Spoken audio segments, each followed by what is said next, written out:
Del Sordo, and it is my pleasure to welcome you here to the Dorchester County Public Library for a very special event. This project is the unveiling of a historic marker honoring the extraordinary literary career of Dorchester's native son, John Barth.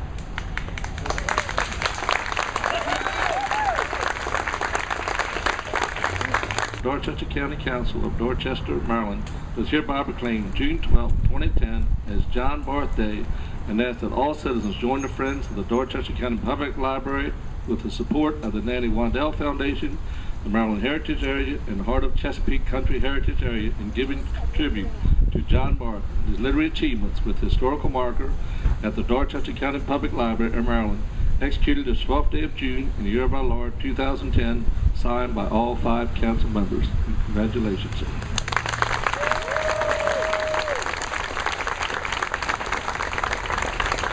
It is my honor, Mr. Barth, to present on behalf of the commissioners, the city of Cambridge, citizens, our friends and family and visitors. We have lots of visitors here today too. The key to the city, the coveted, I forgot to say that word, the coveted city of Cambridge, key to the city.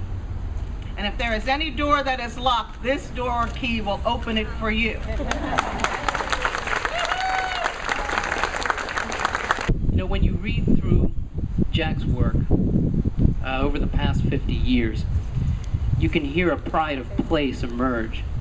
And it's a pride of place having to do with the Eastern Shore and with Dorchester in particular.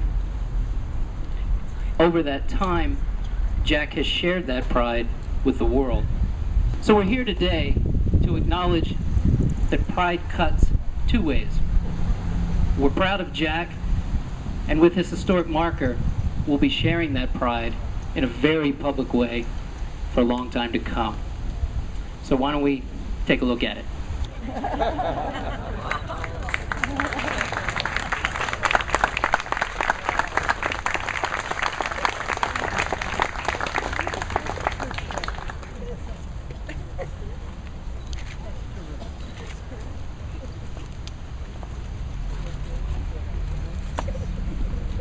Whether or not I've deserved or earned recognition as an official footnote to the history of Cambridge is certainly not for me to say.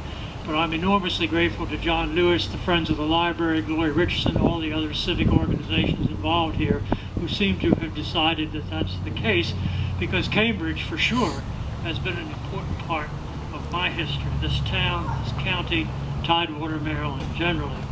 Tourists, if you've ever been to the Virgin Islands, you may have seen tourists there proudly sporting a t-shirt, the locals I mean, proudly sporting a t-shirt that says, "I born here."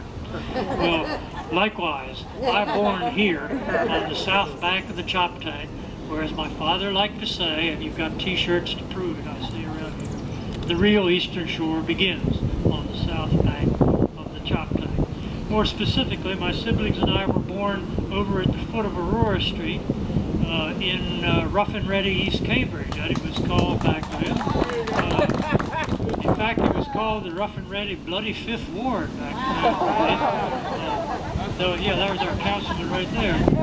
Though it certainly never seemed that way to us when we were growing up. It's where my grandfather had immigrated from Germany at the end of the 19th century and became a stone cutter to help build the Episcopal Church up here.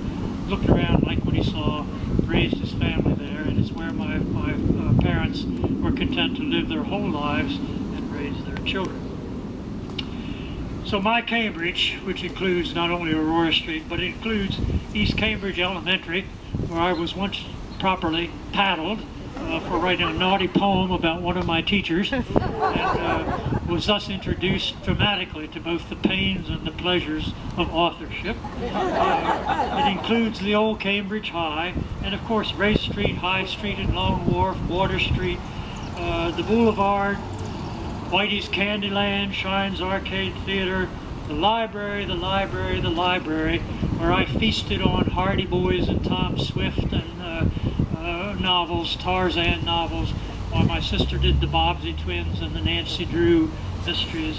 And it includes the cemetery, where most of my family's remains remain, and where Shelley and I expect to join them somewhere down the road, not too soon, we hope.